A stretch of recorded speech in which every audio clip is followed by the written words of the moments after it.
형수님, 지금 사람 죽이려고 작정하셨어요? 장어집에 대체 무슨 짓을 한 거예요? 부장님, 지금 피를 토하고 쓰러지셔서 응급실에 실려가고 있어요. 자정을 넘긴 시각, 수화기 너머로 들려오는 찢어질 듯한 비명과 사이렌 소리에 제 심장은 멎는 것만 같았습니다. 임산부 몸보신에 좋다며 시어머니가 챙겨주신 귀한 장어즙. 입덧이 심해 도저히 넘길 수가 없어 야근으로 고생하는 남편을 위해 따뜻하게 데워 먹였을 뿐이었는데 남편이 사경을 헤매고 있다는 사실에 눈물이 쏟아지면서도 동시에 등골이 오싹해졌습니다. 그 장어즙은 원래 제가 마셔야 했던 것이었으니까요. 저는 그 즉시 시어머니가 저와 뱃속 아기를 해치려 했다며 경찰에 신고했습니다. 하지만 다음날 장어집에 손을 댄 진짜 인물의 얼굴을 확인한 순간 저는 그 자리에서 얼어붙고 말았어요. 과연 그 악마 같은 인물은 누구였을까요? 사연 시작 전에 구독 버튼을 눌러주시고 어디서 듣고 계신지 댓글에 남겨주세요. 그곳에 늘 행운이 가득하길 바라겠습니다. 저는 결혼한 지 3년이 되었습니다. 회사에서는 일 잘한다고 칭찬받는 직장인이지만 시댁 식구들만 엮이면 늘 기가 죽고 마음이 불편했어요. 시댁에는 첫째 형님 부부가 시어머니를 모시고 함께 살고 있었습니다. 아주버님이 하던 사업이 망해서 빚을 잔뜩 지는 바람에 시댁으로 짐을 싸서 들어간 것입니다. 문제는 시어머니와 한 집에 사는 형님이었어요. 형님은 매일 시어머니 옆에 찰싹 붙어서 제 흉을 봤습니다. 따로 사는 제가 전화도 안 하고 직장 다닌다는 핑계로 시어머니를 무시한다고 거짓말을 했습니다. 남의 말을 쉽게 믿는 시어머니는 형님의 말만 듣고 툭하면 저에게 전화를 걸어 화를 내셨습니다. 어느 날 저녁이었어요. 회사에서 돌아와 현관문을 열자마자 시어머니에게서 전화가 왔습니다. 전화를 받자마자 아주 날카로운 목소리가 쏟아졌어요. 너는 시애미가 죽었는지 살았는지 궁금하지도 않니? 네 형님은 매일 내 옆에서 뼈 빠지게 고생하는데 너는 어쩜 그리 얄밉게 쏙 빠져 있어? 저는 퇴근해서 가방도 내려놓지 못한 채 전화기에 대고 굽신거리며 변명했습니다. 어머니, 오해세요. 저 지난주 주말에도 반찬 잔뜩 만들어서 찾아뵀잖아요. 제 말이 끝나기도 전에 전화기 너머로 얄미운 형님의 목소리가 들렸습니다. 아우, 어머니, 고정하세요. 동서가 밖에서 돈 번다고 바쁜데 어쩌겠어요. 집안일은 그냥 제가 다 할게요. 제 팔자가 험한 거죠, 뭐. 형님은 시어머니 앞에서 일부러 착한 며느리인 척 연기를 했습니다. 저는 억울해서 입술을 꽉 깨물었어요. 안 봐도 뻔했습니다. 형님이 시어머니 옆에서 저를 비웃으며 어떤 표정을 짓고 있을지 눈에 선했습니다. 그런데 저를 매일같이 괴롭히던 시댁 분위기가 하루아침에 싹 바뀌는 일이 생겼습니다. 제가 시어머니가 그토록 기다리던 귀한 아들을 임신한 것이에요. 병원에서 아들이라는 소식을 듣고 시어머니께 전화를 드렸습니다. 시어머니는 전화를 끊자마자 한 걸음에 우리 집으로 달려오셨어요. 저를 혼내던 무서운 얼굴은 온데간데 없고 싱글벙글 웃으셨습니다. 아이고, 우리 둘째 며느리 정말 장하다. 네가 드디어 우리 집안의 귀한 아들을 품었구나.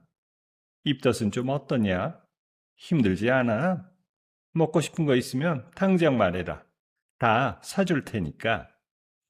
하지만 이 기쁜 소식을 듣고 단 한 사람 형님만은 얼굴이 하얗게 질렸습니다.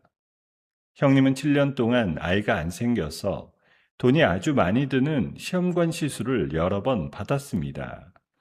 하지만 번번이 실패했습니다.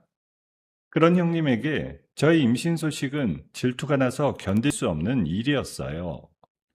명절이 되자 그 차이는 아주 분명하게 나타났습니다. 시어머니는 아이를 가진 저는 푹 쉬라며 따뜻한 안방에 누워있게 하셨죠.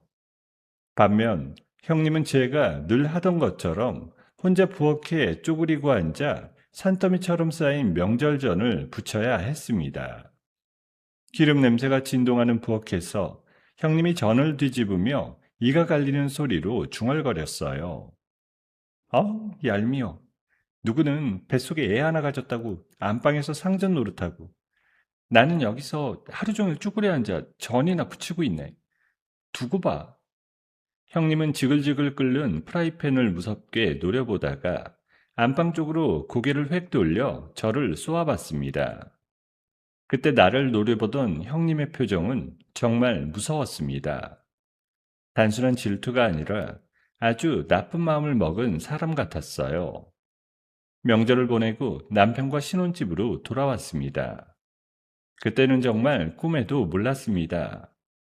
형님의 그 무서운 눈빛이 나중에 얼마나 끔찍한 일로 변할지 말입니다. 임신 7개월쯤 되었을 때였어요. 신혼집 초인종이 울렸습니다. 문을 열어보니 택배기사님이 아주 큰 상자를 배달해 주었어요. 상자 겉면을 보니 보낸 사람 이름에 이말순, 바로 시어머니의 이름이 적혀 있었습니다. 상자를 열자마자 진한 약재 냄새가 코를 찔렀어요. 안에는 비싸 보이는 최고급 장어즙이 가득 들어 있었습니다. 저는 코끝이 찡해지며 감동했어요. 어머니가 겉으로는 나한테 화만 내셔도 속으로는 이렇게 임신한 며느리 챙겨주시는구나. 무뚝뚝한 시어머니가 몰래 챙겨준 정성이라고 생각하니 마음이 아주 따뜻해졌습니다. 저는 바로 시어머니께 감사 전화를 드리려고 휴대폰을 들었습니다. 그런데 마침 문자가 한 통 도착해 있었어요. 시어머니 번호로 온 문자였습니다. 몸에 좋은 보양식 보냈으니 고맙다고 전화하지 말고 푹 쉬어라. 저는 그 문자를 보고 전혀 의심하지 않았습니다. 전화도 하지 말라고 하시네. 우리 어머니 참 다정하신 분이구나. 문제는 제가 그 장어즙을 도저히 마실 수가 없었다는 거예요. 입덧이 너무 심해서 비린내만 맡아도 헛구역질이 났기 때문입니다. 저는 비싸고 아까운 마음에 장어즙을 냉장고 맨 안쪽에 깊숙이 넣어두고는 까맣게 잊어버렸습니다. 그렇게 며칠이 지났어요. 그날 저녁 남편에게서 전화가 왔습니다. 회사에 급한 일이 생겨서 오늘 밤을 새워야 한다는 것이었죠. 전화기 너머로 들리는 남편의 목소리는 아주 많이 지쳐 있었습니다. 여보, 나 오늘 밤 새워야 할 것 같아. 일이 너무 많네. 아까는 무리해서 그런지 코피까지 쏟았어. 저는 가슴이 철렁 내려앉았습니다. 코피까지 났다고? 안 돼. 내가 밥이라도 싸서 지금 바로 갈게. 남편은 임산부가 어디로 오냐며 말렸지만 저는 그냥 집에 가만히 있을 수가 없었습니다.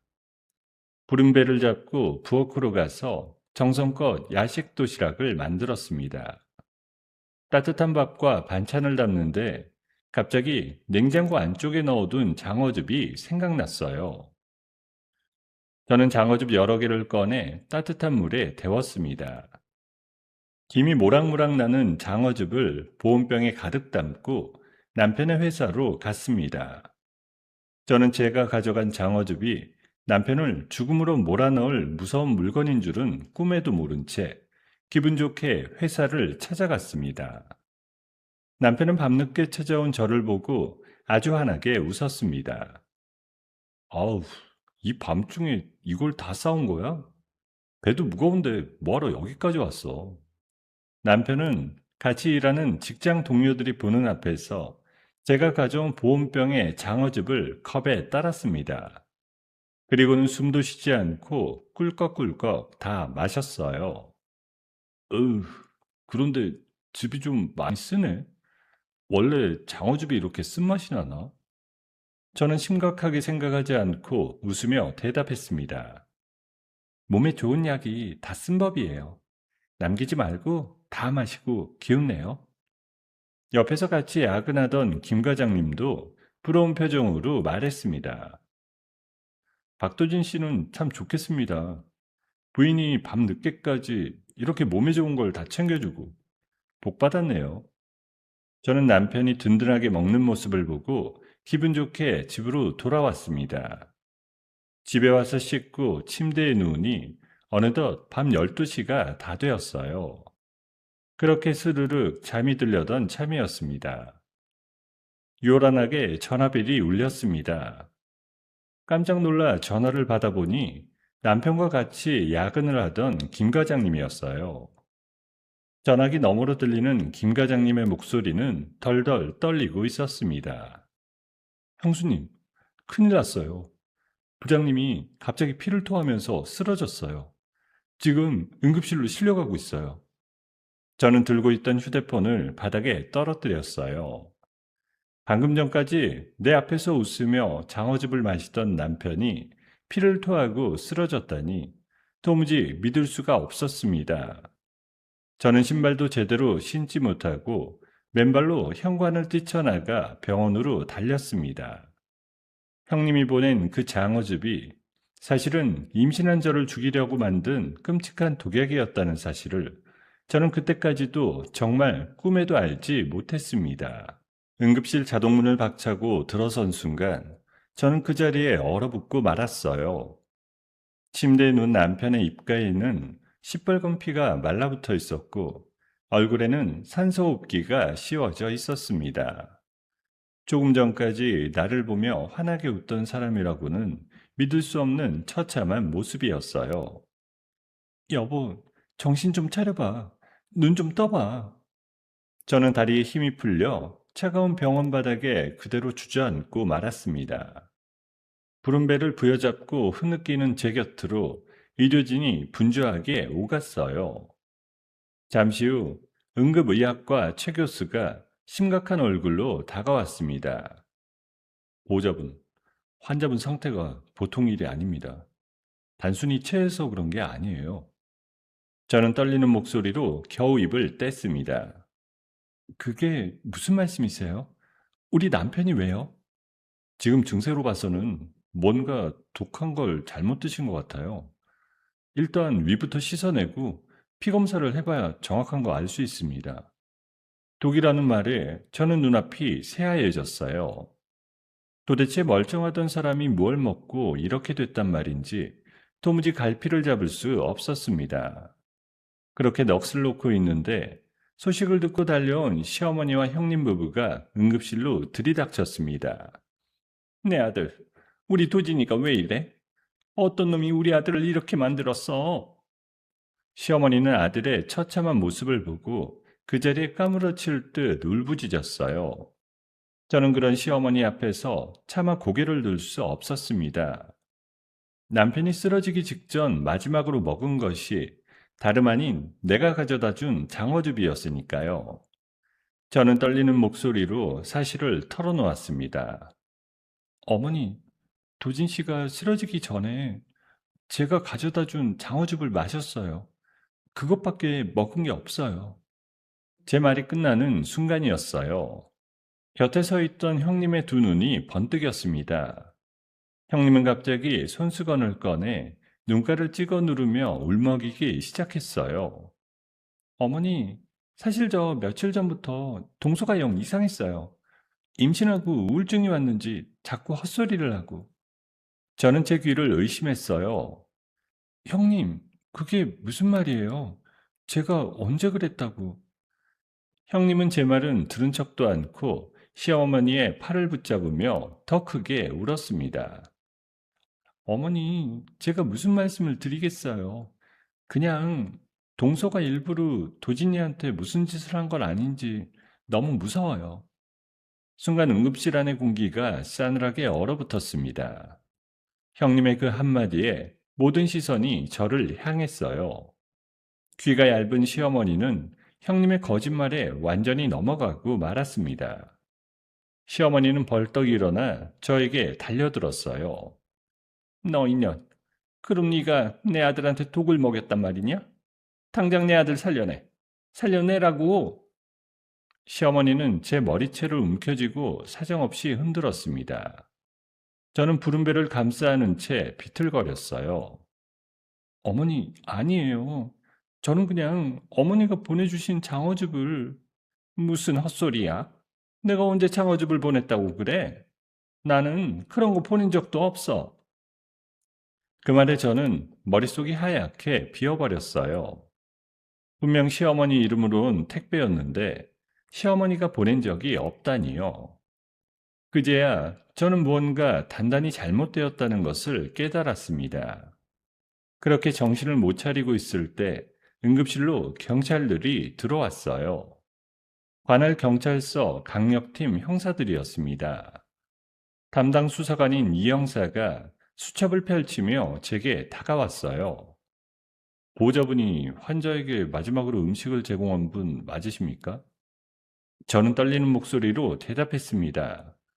네, 맞아요. 그런데 저는 정말 아무것도 몰라요. 그냥 시어머니가 보내신 장어즙을 데워서 갖다 준 것뿐이에요. 이 형사는 미심쩍은 눈으로 저를 위아래로 훑어봤습니다. 그런데 시어머님은 그런 걸 보낸 적이 없다고 하시네요. 보호자분, 환자분과 평소 사이는 어떠셨어요? 저는 가슴이 답답해 미칠 지경이었습니다. 제가 아무리 진실을 말해도 정작 택배를 보냈다는 시어머니가 부인하니 모든 화살이 저를 향했어요. 형님은 그 옆에서 시어머니를 부축하며 안타까운 표정을 짓고 있었습니다. 형사님, 우리 동서가 그럴 사람이 아닌데 어쩌다 이런 일이. 그런데 바로 그 순간이었어요. 저를 위로하는 척 고개를 숙인 형님의 입가에 아주 미세한 미소가 스쳐 지나가는 것을 저는 똑똑히 보고 말았습니다. 소름이 온몸을 타고 올라왔어요. 그 섬뜩한 미소를 본 순간 흩어져 있던 조각들이 하나로 맞춰지기 시작했습니다. 시어머니 이름으로 온 장어즙, 전화하지 말라던 문자, 그리고 시어머니가 보낸 적 없다는 부인까지. 이 모든 것이 우연이 아니었습니다. 나와 내 뱃속의 아이를 노린 형님의 치밀한 함정이었던 거예요. 장어집은 원래 저를 죽이려고 보낸 독이었습니다. 그런데 입덧 때문에 제가 그걸 마시지 못하고 냉장고에 처박아 두는 바람에 그 독을 아무것도 모르는 남편이 대신 마시고 만 겁니다. 제가 챙겨준 그 정성이 결국 제 손으로 남편을 사지로 내몬 꼴이 되어버렸어요. 그 끔찍한 진실 앞에서 저는 피가 거꾸로 솟는 것만 같았습니다. 당장이라도 형님의 멱살을 잡고 다 토해내라고 소리치고 싶었어요. 하지만 저는 이를 악물고 끓어오르는 분노를 삼켰습니다. 지금 제가 형님을 범인이라고 손가락질해봤자 아무런 증거도 없는 제 말은 미친 사람의 발악으로밖에 들리지 않을 테니까요. 두고 봐. 반드시 네 손으로 한 짓이라는 거 밝혀내고 말겠어. 저는 흐르는 피눈물을 속으로 삼키며 그렇게 굳게 다짐했습니다. 하지만 현실은 냉혹했어요. 이 형사는 결국 저에게 동행을 요구했습니다. 보호자분, 아무래도 서로 가서 자세히 조사를 좀 받으셔야겠어요. 지금으로서는 보호자분이 가장 유력한 상황이라서요. 저는 눈앞이 캄캄했습니다. 형님의 범행이라는 것을 알면서도 그것을 입증할 단 한 조각의 증거도 제 손에는 없었어요. 만삭에 가까운 몸으로 경찰서에 끌려가야 할 위기에 처한 저는 발밑이 무너져 내리는 듯한 절망감에 휩싸였습니다. 제 결백을 증명해 줄 사람은 아무도 없었습니다. 쓰러진 남편은 말이 없고 진짜 범인은 슬픈 얼굴로 저를 비웃고 있었어요. 그렇게 모든 것이 끝나버리는 줄만 알았던 바로 그때였습니다. 응급실 입구 쪽에서 누군가 다급하게 뛰어오는 소리가 들려왔어요. 검은 비닐봉지를 손에 움켜쥔 채 숨을 헐떡이며 뛰어들어온 사람은 다름 아닌 김 과장이었어요. 남편과 함께 야근하던 그 직장 동료 말입니다. 김 과장은 가쁜 숨을 몰아쉬며 곧장 이 형사 앞으로 다가섰어요. 형사님, 잠시만요. 이분은 범인이 아닙니다. 제가 증거를 가져왔어요. 모두의 시선이 김 과장이 손에 들린 검은 봉지로 쏠렸어요. 이 형사가 미간을 좁히며 물었습니다. 누구십니까? 그리고 그게 무슨 증거라는 거예요? 김 과장은 이마에 맺힌 땀을 닦으며 가쁘게 말을 이어갔습니다. 저는 도진 씨랑 같이 야근하던 직장 동료입니다. 그리고 저 예전에 제약회사에서 독성학 연구원으로 일했던 사람이에요. 독성학 연구원이라는 말에 이 형사의 눈빛이 달라졌습니다. 김 과장은 봉지 안에서 보온병과 빈 장어즙 팩을 조심스럽게 꺼냈어요. 도진 씨가 즙을 마시면서 평소랑 다르게 맛이 쓰다고 했어요. 그 말을 듣는 순간 뭔가 이상하다는 느낌이 확 들었습니다. 그래서 도진 씨가 쓰러진 직후에 이 보온병이랑 빈 팩을 그대로 챙겨뒀습니다. 저는 그 말을 듣는 순간 코끝이 시큰해졌어요. 절망의 구렁텅이에서 누군가 내게 동아줄을 던져준 기분이었습니다. 과장님, 고맙습니다. 정말 고맙습니다. 이 형사는 김 과장이 건넨 보온병과 장어주 팩을 받아들고 잠시 고민하더니 곧장 부하 직원에게 지시를 내렸어요. 이거 당장 국과수에 긴급 감식 의뢰. 무슨 성분이 들었는지 빨리 확인해야겠어.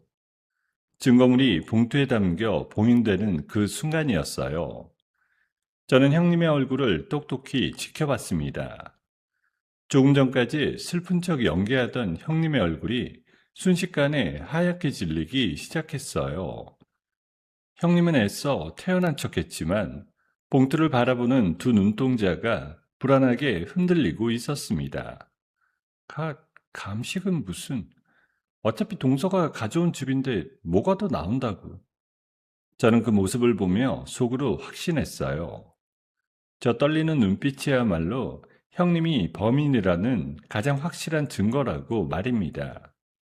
며칠 뒤 마침내 국과수의 긴급 감식 결과가 나왔어요. 이 형사가 결과지를 들고 병원으로 찾아왔습니다. 그의 표정은 무척이나 굳어 있었어요. 장어주팩 입구에서 아주 미세한 주사기 바늘 자국이 발견됐습니다. 누군가 일부러 주사기로 독을 집어넣었다는 뜻이에요. 저는 숨을 멈추고 그 말을 들었습니다. 그리고 집 안에서 임산부한테는 절대 쓰면 안 되는 맹독성 한약재 성분이 나왔습니다. 그것도 사람이 죽을 만큼 진하게 들어있었어요. 그 말은 곧 이 모든 것이 누군가 계획한 살인 미수라는 뜻이었어요. 처음부터 만삭에 나와 뱃속 아이를 노린 끔찍한 독이었던 겁니다. 다행히 독극물의 실체가 밝혀지면서 저는 마침내 용의자라는 굴레에서 벗어날 수 있었어요.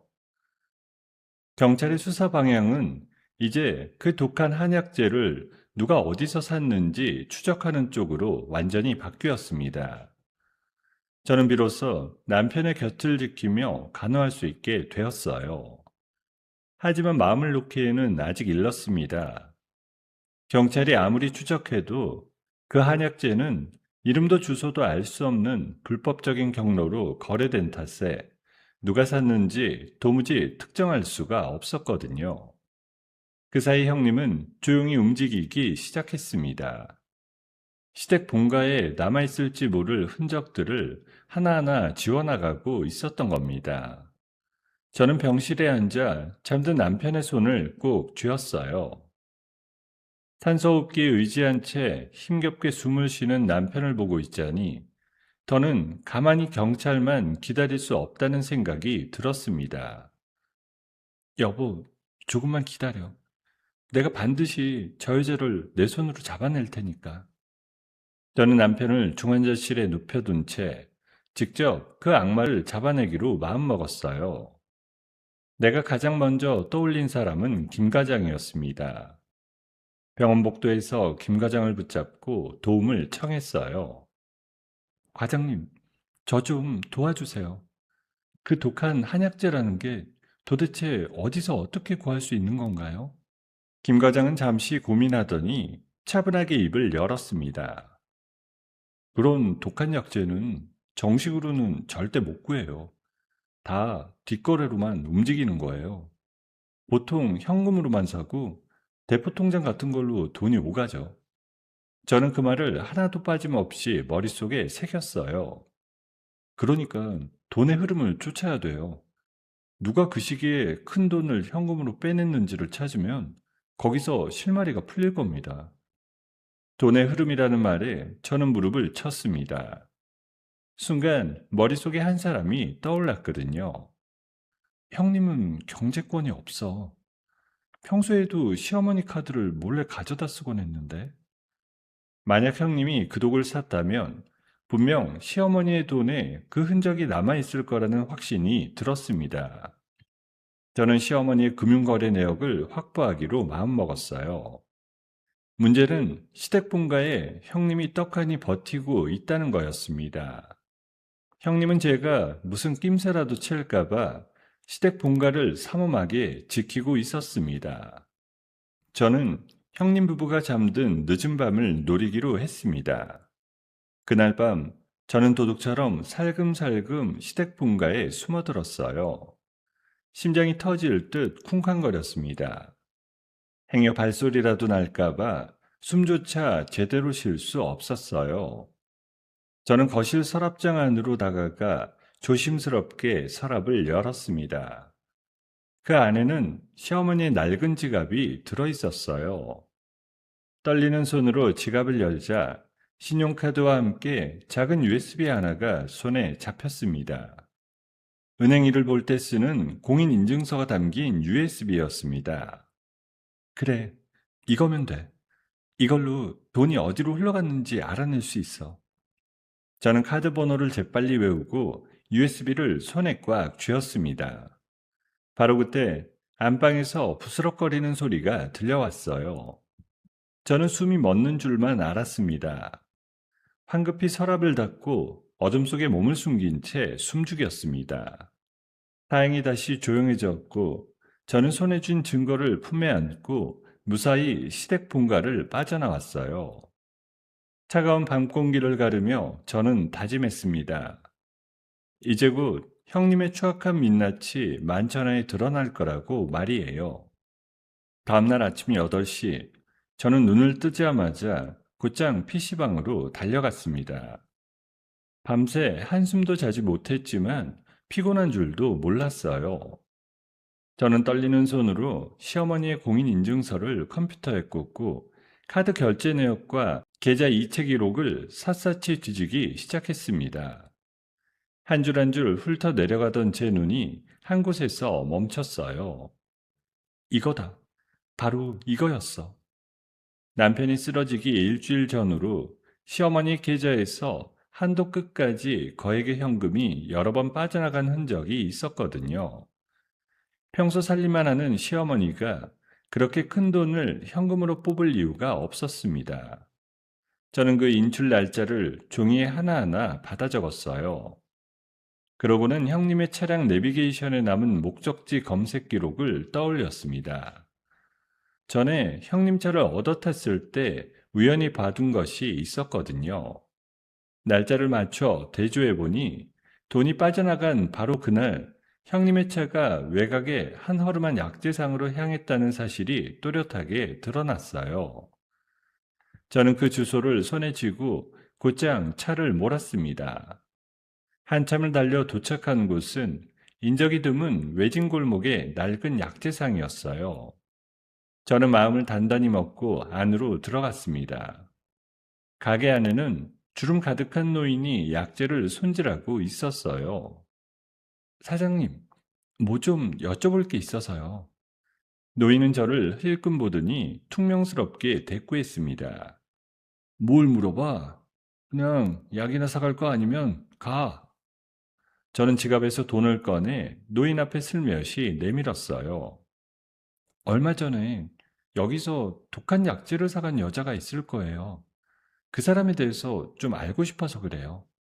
돈을 본 노인의 표정이 조금 누그러졌어요. 저는 형님의 인상착의를 차근차근 설명했습니다. 그러자 노인이 고개를 끄덕이기 시작했어요. 아, 그 여자? 기억나지? 얼굴이 잔뜩 굳어가지고는 그 독한 초우를 현금에 웃돈까지 얹어주면서 아무한테도 말하지 말라고 했어. 어찌나 다급해 보이던지. 저는 그 말을 휴대폰에 고스란히 녹음했습니다. 심장이 미친 듯이 뛰었어요. 드디어 형님이 독을 샀다는 결정적인 증언을 손에 넣은 겁니다. 하지만 차에 올라타 마음을 가라앉히고 보니 한 가지 걸리는 게 있었어요. 약을 산 건 맞아. 그런데 이것만으로는 형님이 직접 장어즙에 독을 넣었다는 증거가 안 되는데.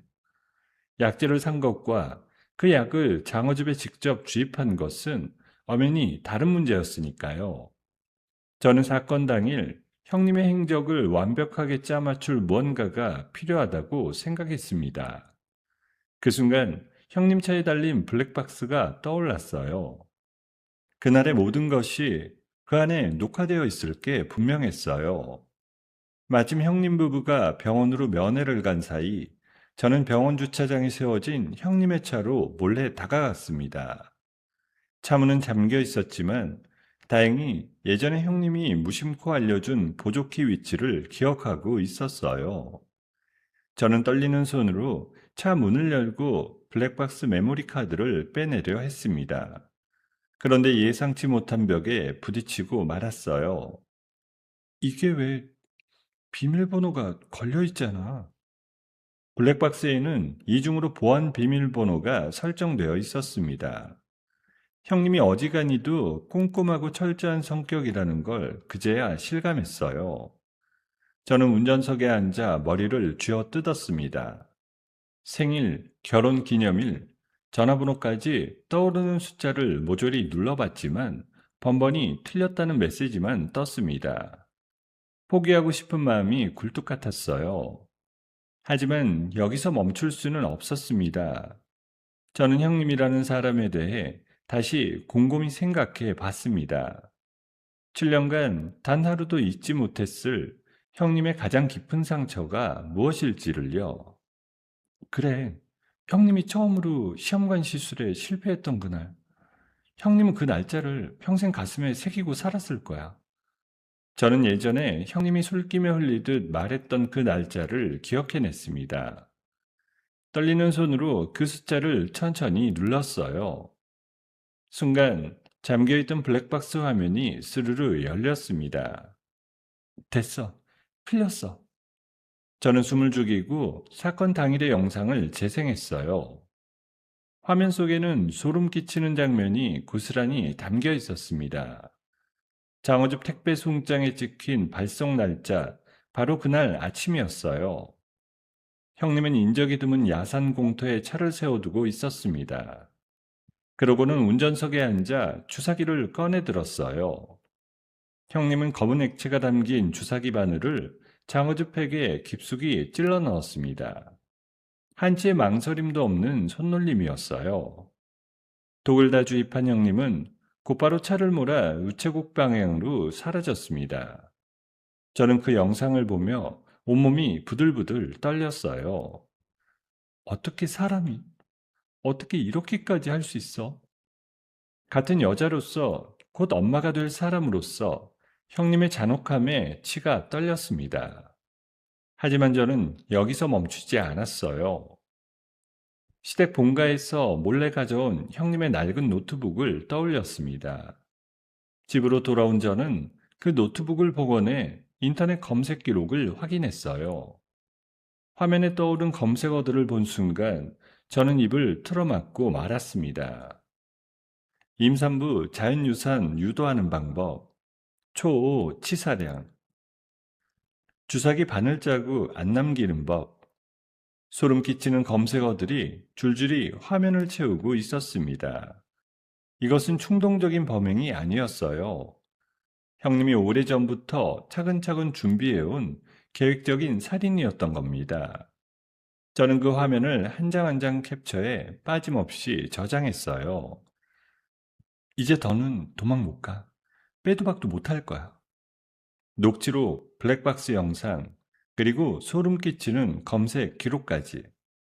모든 퍼즐 조각이 완벽하게 맞춰졌어요. 저는 복수의 칼날을 날카롭게 갈며 곧장 병원으로 향했습니다. 가는 길에 저는 이 형사에게 전화를 걸었어요. 형사님, 제가 다 찾아냈어요. 형님이 범인이라는 증거를 전부요. 지금 보여드릴게요. 이 형사는 제가 직접 발로 뛰어 모은 증거들을 넘겨받고는 한동안 말을 잇지 못했습니다. 이걸 정말 혼자서 알겠습니다. 이 정도면 충분합니다. 저는 형님이 절대 도망칠 수 없도록 병원에서 현장 체포를 해달라고 부탁했어요. 이 형사도 제 뜻에 동의했습니다. 형님의 범행 동기와 수법이 낱낱이 드러난 브리핑을 들은 경찰은 곧바로 체포영장을 발부받았어요. 사복을 입은 형사들이 중환자실 주변에 조용히 잠복하기 시작했습니다. 이제 모든 준비가 끝났어요.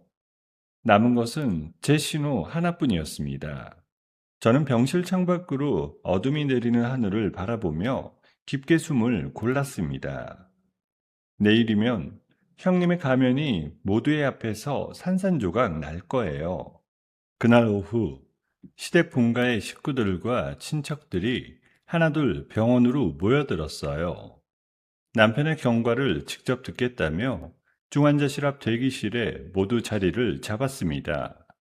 시어머니와 형님 부부는 물론 평소 얼굴 보기조차 힘들던 먼 친척들까지 빠짐없이 모였어요. 대기실 안은 무거운 침묵과 한숨으로 가득했습니다. 저는 그 무리 앞에 천천히 걸어나가 섰습니다. 품속에는 지난 며칠간 발이 부르트도록 뛰어다니며 모은 모든 진실이 담긴 태블릿이 들어있었어요. 심장이 터질 듯 뛰었지만 저는 비장한 마음을 꾹 눌러 감추고 입을 열었습니다. 다들 이렇게 와주셔서 고맙습니다. 도진씨 일로 마음 많이 쓰셨죠?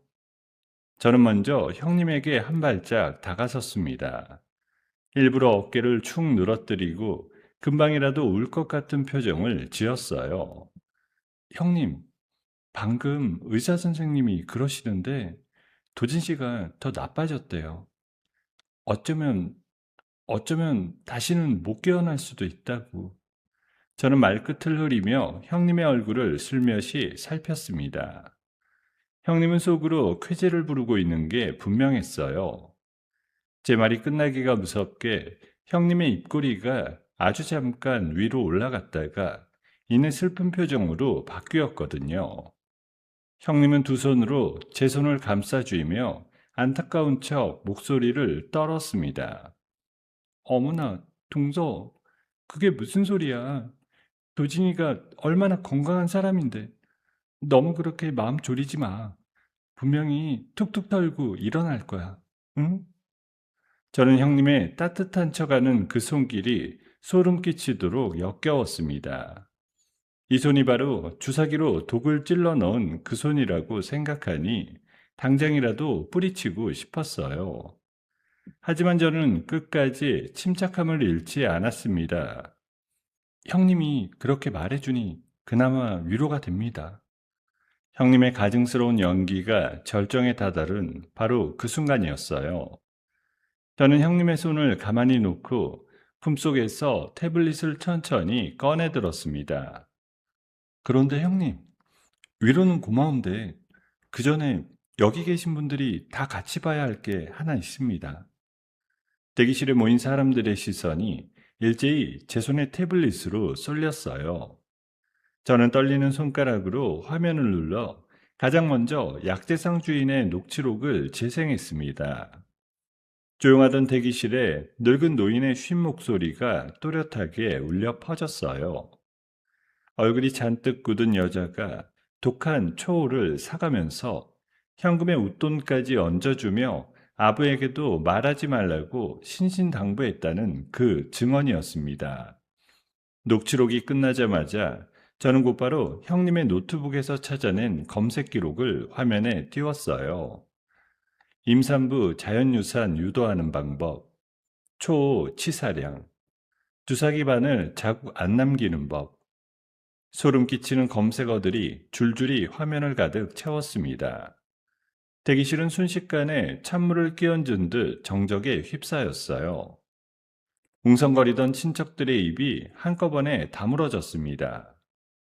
모두의 시선이 천천히 그리고 일제히 형님에게로 향했어요. 형님의 얼굴이 백지장처럼 새하얗게 질리기 시작했습니다. 입술이 파르르 떨리고 손끝이 사시나무처럼 흔들렸어요. 이게 다 뭐야? 무슨 소리 하는 거야? 이거 다 거짓말이야. 동서, 네가 나 모함하려고 꾸민 거잖아. 형님은 자리에서 벌떡 일어나 제 뺨을 향해 손을 번쩍 치켜들었어요. 순간 대기실 곳곳에서 짧은 비명이 터져 나왔습니다. 하지만 저는 눈 하나 깜짝하지 않았어요. 날아오는 형님의 손을 똑바로 바라보며 저는 침착하게 태블릿 화면을 다음 영상으로 넘겼습니다. 형님, 이것도 제가 꾸민 건지 두 눈으로 똑똑히 보세요. 화면 가득 블랙박스 원본 영상이 흘러나오기 시작했어요. 형님이 인적 드문 야산 공터에 차를 세우고 운전석에 앉아 주사기를 꺼내 장어주팩에 검은 독을 찔러 넣는 그 끔찍한 장면이 고스란히 재생되었습니다. 치켜들었던 형님의 손이 허공에서 그대로 얼어붙었어요. 명백한 범행 장면을 두 눈으로 직접 확인한 시어머니가 비틀거리며 일어섰어요. 은영아, 아니지? 이거 우리 은영이 아니지? 네가 정말 우리 도진이한테 톡을 먹였단 말이냐? 응? 시어머니는 그 말을 끝으로 입에 거품을 물고 그대로 바닥에 풀썩 주저앉고 말았습니다.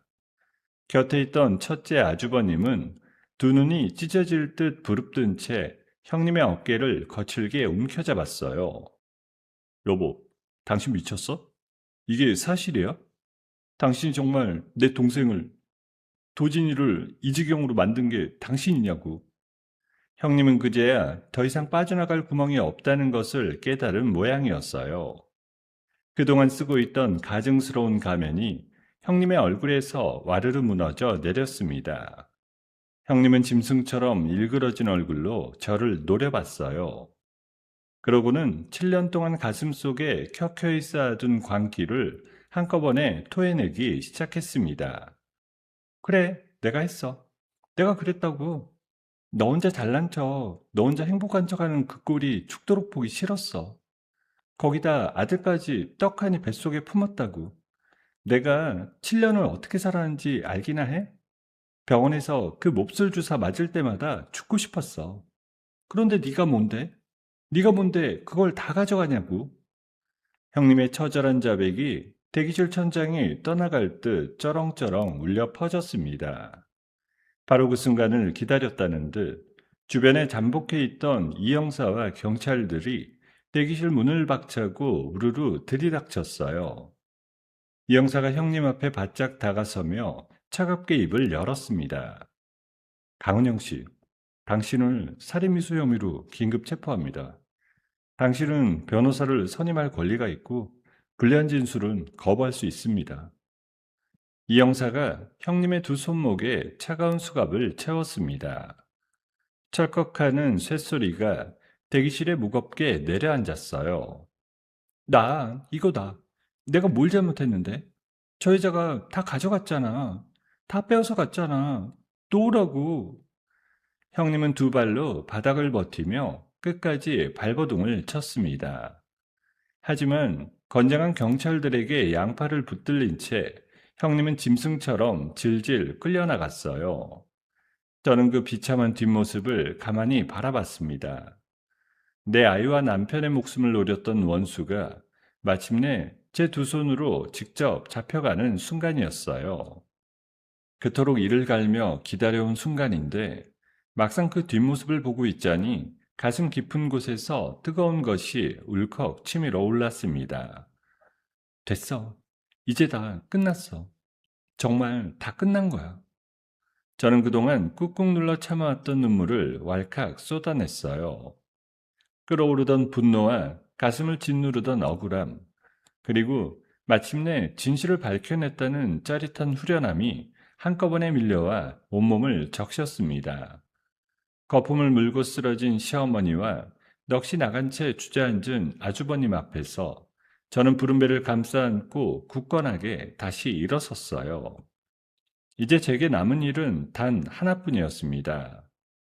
차가운 중환자실에 누워있는 남편이 무사히 두 눈을 뜨는 것. 저는 흐르는 눈물을 손등으로 닦아내며 중환자실 쪽으로 천천히 고개를 돌렸어요. 여보, 들었어? 다 끝났어. 그러니까 이제 제발 눈 좀 떠. 우리 아기가 아빠 얼굴을 기다리고 있잖아. 응? 저는 차가운 중환자실 문 앞에 가만히 서서 두 손을 모았습니다. 이 길고 긴 악몽이 이제는 정말 막을 내렸다고 믿으면서 남편이 깨어나기만을 간절히 기도하고 또 기도했습니다. 형님이 구속되어 끌려간 뒤 병원에는 잠시나마 평온이 찾아왔어요. 저는 중환자실 앞을 지키며 하루빨리 남편이 눈을 뜨기만을 기다렸어요. 이제 모든 악몽이 끝났으니 남편이 깨어나기만 하면 우리 가족은 다시 예전으로 돌아갈 수 있다고 믿었습니다. 그렇게 희망을 품고 있던 어느 순간이었어요. 갑자기 중환자실 안에서 요란한 호출벨 소리가 울려 퍼졌습니다. 이게 무슨 소리지? 여보, 도진 씨. 흰 가운을 입은 의료진들이 다급한 얼굴로 우르르 남편의 병실로 뛰어들어갔어요. 저는 유리창에 매달려 그 광경을 지켜볼 수밖에 없었습니다. 의료진들이 분주하게 움직이는 사이 저는 두 손을 모으고 발만 동동 굴렀어요. 제발, 제발 우리 남편 좀 살려주세요. 제발이요. 긴박한 응급처치가 한참 동안 이어졌어요.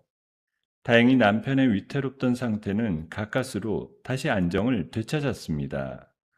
하지만 잠시 후 병실에서 나온 최 교수의 표정은 그 어느 때보다 어두웠어요. 교수님, 우리 남편 괜찮은 거죠? 다시 안정됐다면서요. 최 교수는 무거운 한숨을 내쉬며 천천히 입을 열었습니다. 보호자분, 마음 단단히 먹고 들으세요. 당장 위급한 고비는 넘겼지만 더 큰 문제가 생겼습니다. 저는 가슴이 철렁 내려앉았어요. 더 큰 문제라뇨? 그게 무슨 말씀이세요? 그 독한 약재가 남편분의 간을 너무 심하게 망가뜨렸어요. 이제는 간이 제 기능을 거의 못하는 상태예요. 한마디로 간이 다 망가져 버린 겁니다. 간이 망가졌다는 말에 저는 다리에 힘이 풀렸어요. 최 개수의 말이 이어졌습니다. 지금으로서는 방법이 하나뿐입니다. 빨리 건강한 간을 새로 이식받아야 돼요. 그것도 앞으로 딱 이틀, 48시간 안에요. 그 안에 이식을 못 받으면 남편분은 위험합니다. 저는 그 자리에 그대로 무너져 내릴 뻔했어요.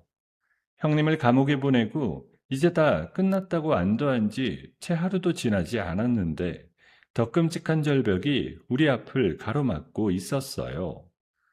교수님, 그럼 제 간을 떼주세요. 제가 줄게요. 제 간이라도 당장 떼어서 우리 남편 살려주세요. 저는 부름배도 잊은 채 최 교수의 가운 자락을 붙잡고 매달렸어요. 하지만 최 교수는 안타까운 얼굴로 고개를 가로저었습니다. 보호자분, 진정하세요. 보호자분은 안 됩니다. 지금 임신 7개월이에요. 임산부는 절대로 간을 떼어줄 수가 없습니다. 산모와 아기 둘 다 위험해요. 저는 절망의 구렁텅이로 다시 내동댕이 쳐진 기분이었어요. 내 남편을 살릴 간을 가졌는데도 뱃속의 아이 때문에 그것을 내어줄 수조차 없었습니다. 남편을 살리려면 아이가 위험하고 아이를 지키려면 남편을 잃어야 하는 끔찍한 상황이었죠. 그때 소식을 듣고 시어머니가 비틀거리며 다가왔어요. 그럼 내 간을 떼어가. 내가 줄게. 늙은애미 간이라도 좋으니 우리 토진이 좀 살려다오. 시어머니는 곧장 검사를 받겠다며 의료진을 붙잡았어요. 아들을 살리겠다는 일념으로 시어머니는 떨리는 몸을 이끌고 조직 검사를 받았습니다. 하지만 잠시 후 나온 결과는 또 한 번 우리를 절망하게 했습니다. 어머님은 연세가 너무 많으시고 지방간도 심하셔서 간을 떼어드릴 수 없습니다. 이 시기 맞지 않아요. 그럴 리가 없어. 다시 검사해봐요. 내 간을 가져가라니까. 시어머니는 그 자리에 풀썩 주저앉아 가슴을 쥐어뜯으며 통곡했어요. 마지막 희망마저 무너지는 순간이었습니다. 병원은 뇌사자 기증대기 명단에 남편의 이름을 올렸어요. 하지만 당장 이틀 안에 기증자가 나타날 확률은 거의 없다는 걸 누구보다 잘 알고 있었습니다. 저는 남편의 병실로 들어가 침대 곁에 앉았어요. 피를 토하느라 입가가 까맣게 변한 남편의 손을 꾹 잡았습니다. 여보, 미안해. 다 내 탓이야. 내가 그 장어주만 안 가져갔어도 이게 다 나 때문이잖아. 저는 남편의 차가운 손에 얼굴을 묻고 하염없이 흐느꼈어요. 깊은 무력감이 온몸을 짓눌렀습니다. 복도에서는 시어머니의 참회하는 울음소리가 끊이지 않았어요. 다 내 잘못이다. 이 못난 애미가 귀가 얇아서 그 못된 년 말만 듣고 애먼 며느리를 잡았어. 내가 죄인이다. 내가 우리 도진이를 이렇게 만들었어. 시어머니는 병원 복도 차가운 바닥에 머리를 찌우며 뼈저린 후회의 눈물을 쏟아냈어요. 저는 그런 시어머니를 원망할 기력조차 없었습니다. 시간은 무심하게 흘러갔고 남편의 상태는 점점 더 나빠지기만 했어요. 남편의 얼굴은 누렇게 떠올랐고 의식마저 가물가물 흐려지기 시작했습니다. 안 돼. 여보, 정신 차려. 형님도 다 잡았는데 이렇게 당신을 잃을 수는 없어. 절대 안 돼. 저는 형님을 감옥에 보내고도 결국 남편을 잃을지 모른다는 끔찍한 공포에 사로잡혔습니다. 그렇게 모두가 절망에 빠져 허우적대던 그때였어요. 수감된 형님을 면회하고 온 첫째 아주버님이 수척해진 얼굴로 병원에 나타났습니다. 아주버님은 며칠 사이 폭삭 늙어버린 듯 핏기 하나 없는 얼굴이었어요. 저는 아주버님에게 남편의 상황을 전했습니다. 아주버님, 도진 씨가 이틀 안에 간을 못 구하면 위험하대요. 그런데 맞는 사람이 아무도 없어요. 저도 어머니도 안 된대요.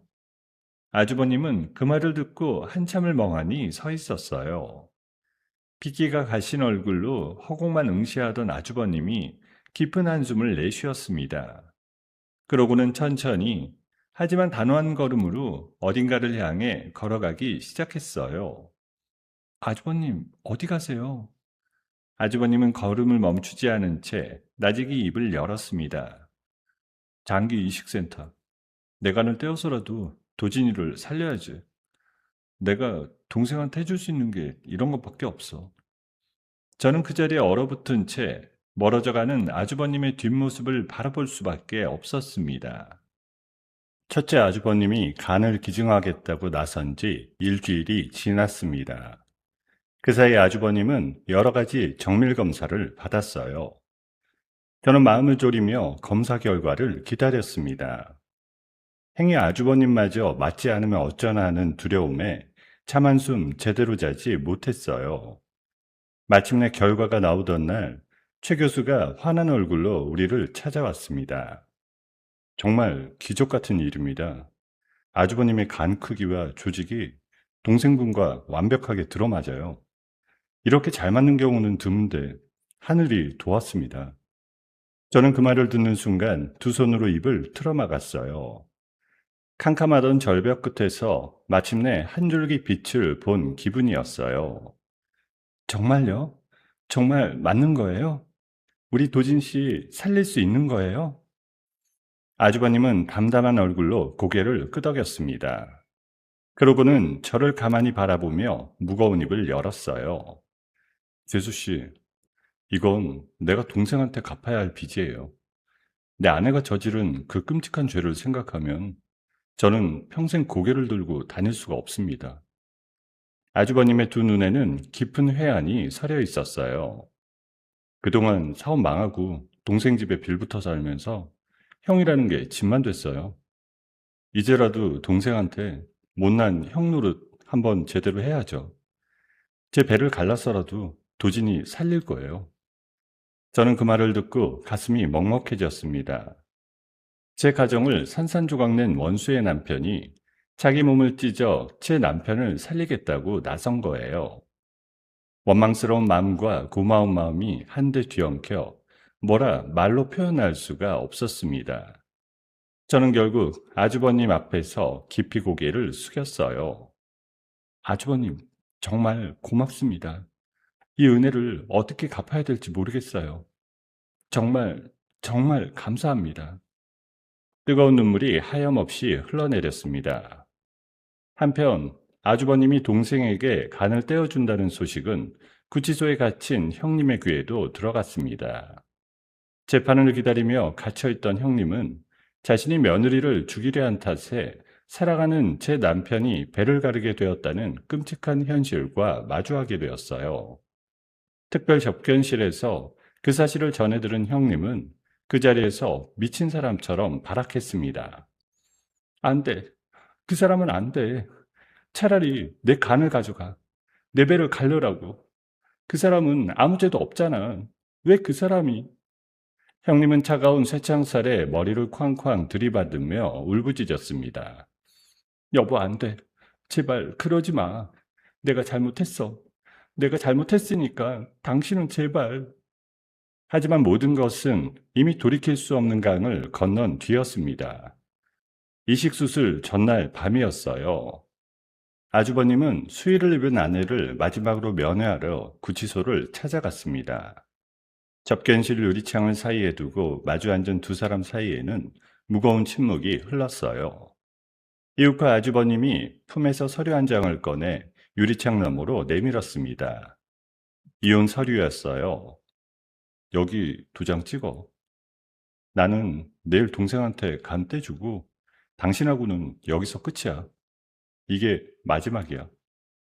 형님은 떨리는 손으로 그 서류를 바라봤습니다.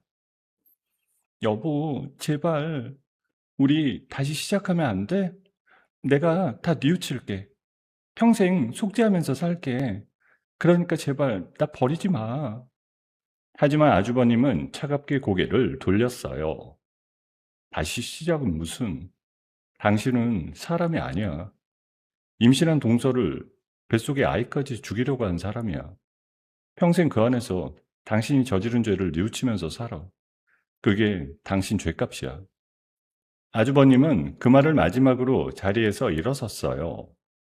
형님은 유리창에 매달려 오열했지만 아주버님은 끝내 뒤도 돌아보지 않고 접견실을 나섰습니다.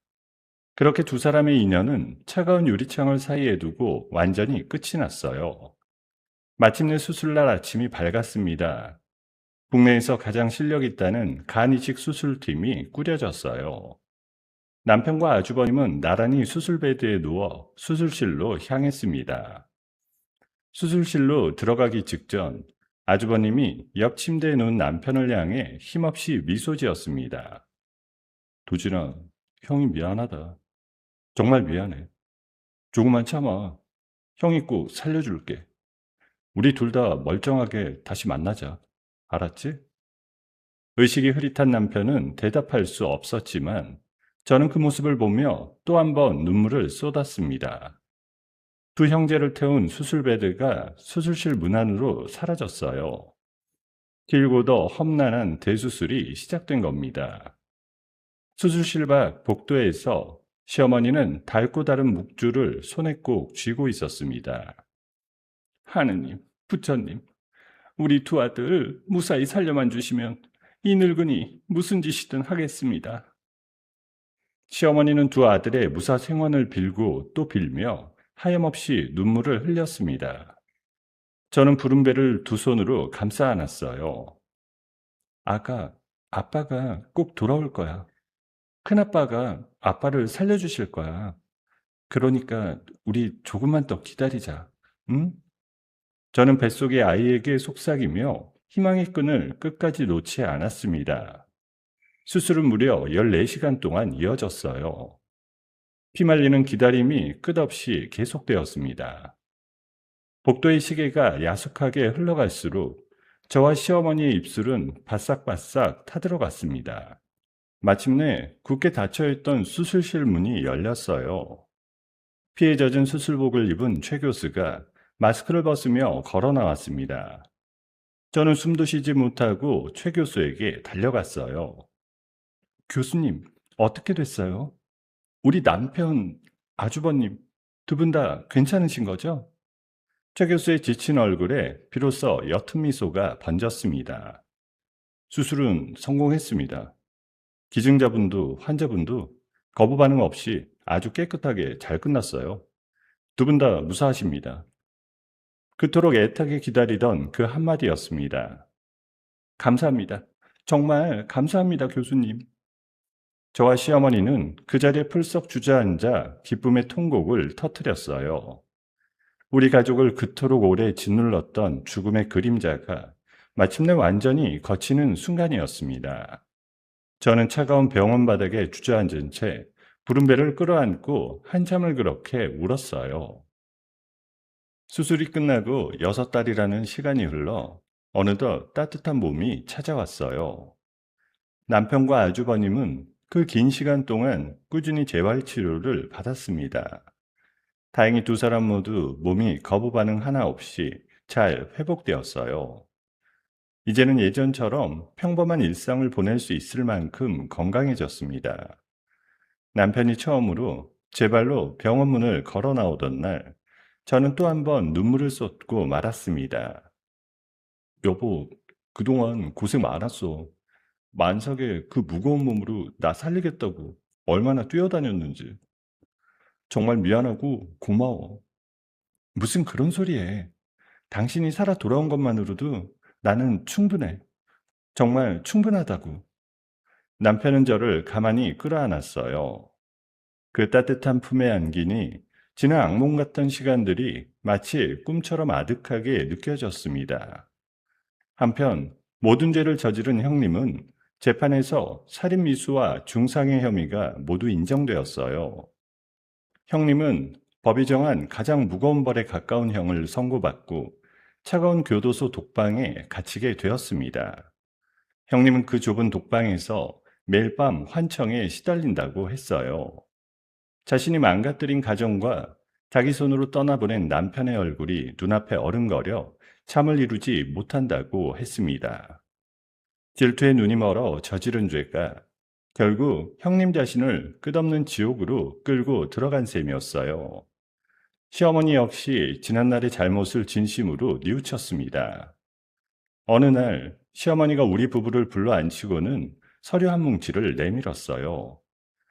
이거 받아라. 이 집이고 땅이고 내 앞으로 된 재산 전부 너희 둘 앞으로 돌려놨다. 이 못난 애미가 죄가 많아서 너희한테 이렇게라도 갚고 싶구나. 어머니, 이걸 왜 저희한테요? 이러지 마세요. 아니다. 내가 귀가 얇아서 그 못된 것 말만 듣고 너를 그렇게 모질게 잡았어. 평생 갚아도 모자랄 죄다. 제발 이거라도 받아다오. 시어머니는 모든 재산을 우리 부부 명의로 돌려준 뒤 스스로 실버타운에 들어가겠다고 했습니다.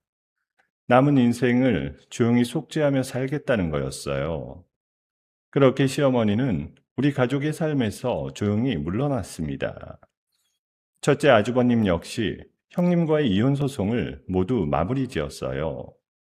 아주버님은 복잡한 도시를 떠나 지방으로 내려갔습니다. 조그만 과수원을 사서 직접 나무를 가꾸며 새로운 삶을 시작했어요. 우리는 한 달에 한 번씩 아주버님이 계신 과수원으로 내려갔습니다. 형, 사과나무가 벌써 이렇게 컸네. 형 손길이 좋긴 좋은가 봐. 그래, 여기 내려오니 마음이 편하다. 욕심 없이 흙 만지고 사니까 이제야 사람 사는 것 같아. 우리는 아주버님과 함께 평화롭고 따뜻한 밥상에 둘러앉았어요. 지난날의 아픔은 가슴 한편에 묻어두고 우리는 그렇게 새로운 인연으로 서로를 보듬어 갔습니다. 남편은 그 끔찍한 일을 겪은 뒤로 완전히 달라졌어요. 밤샘 야근으로 몸을 혹사하던 예전과 달리 회사 일을 대폭 줄였습니다. 대신 오직 저와 아이를 돌보는데 온 정성을 쏟았어요. 이제 일보다 가족이 먼저야. 내가 다시는 당신이랑 우리 아기 혼자 두지 않을 거야. 무슨 일이 있어도 내가 지킬게. 남편은 그 어느 때보다 듬직하고 든든한 가장이 되어 주었어요. 그리고 우리가 가장 절망적이던 순간에 결정적인 도움을 준 김 과장도 잊을 수 없었습니다. 남편과 제가 적극적으로 그의 공을 회사에 알린 덕분에 김 과장은 마침내 승진에 성공했어요. 다 도진 씨하고 재수 씨 덕분이에요. 제가 오히려 고맙죠. 우리 앞으로 평생 형제처럼 지냅시다. 김 과장은 남편과 함께 부서의 핵심으로 자리 잡으며 우리 가족에게 평생 잊지 못할 은인으로 남았어요. 그렇게 모든 것이 제자리를 찾아가던 어느 맑게 갠 봄날이었습니다. 드디어 제 뱃속의 아이가 세상으로 나올 때가 되었어요. 갑자기 양수가 터지는 바람에 저는 남편과 함께 부랴부랴 병원으로 향했습니다. 기나긴 진통이 이어지는 동안 남편은 단 한순간도 제 손을 놓지 않았어요. 여보, 조금만 더 힘내. 내가 옆에 있어. 우리 아기 곧 만날 수 있어. 조금만 더. 응, 나 할 수 있어. 우리 아기 위해서 끝까지 해낼 거야. 마침내 고통의 끝에서 우렁찬 울음소리가 분만실을 가득 채웠습니다. 건강한 사내아이였어요. 간호사가 핏덩이 같은 아기를 제 품에 안겨주었습니다. 그 작고 따뜻한 생명을 가슴에 안는 순간 저는 그동안의 모든 고통이 한꺼번에 씻겨 내려가는 것을 느꼈어요. 남편은 갓 태어난 아들의 얼굴을 들여다보며 뜨거운 눈물을 흘렸습니다. 여보, 고마워. 정말 고마워. 이 모진 풍파를 다 견디고 우리 아기를 이렇게 지켜줘서. 남편은 떨리는 입술로 제 이마에 가만히 입을 맞췄어요. 우리가 해냈어. 그 지옥 같은 시간 다 이겨내고 결국 우리 아기를 지켜냈어. 우리는 그 어떤 풍파에도 끝내 굴하지 않고 지켜낸 기적 같은 생명을 마주하며 벅찬 감사의 눈물을 흘렸습니다. 그로부터 1년이 흘러 아이의 첫 돌잔치가 열렸어요. 새로 깨끗하게 단장한 우리의 넓고 따뜻한 집에는 정겨운 웃음소리가 가득했어요. 남편과 저, 그리고 아장아장 걸으며 해맑게 웃는 아들까지.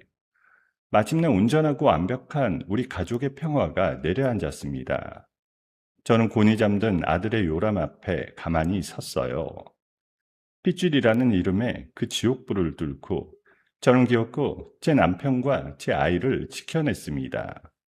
수많은 눈물과 절망의 밤을 견딘 끝에 저는 마침내 모든 것을 되찾았어요. 요람 속에서 쌕쌕 숨을 쉬는 아들을 내려다보며 저는 그 어느 때보다 환하게 웃었습니다. 길고 길었던 어둠의 터널을 지나 우리 가족은 이제 눈부신 봄날의 햇살 속으로 첫 발을 내디뎠습니다.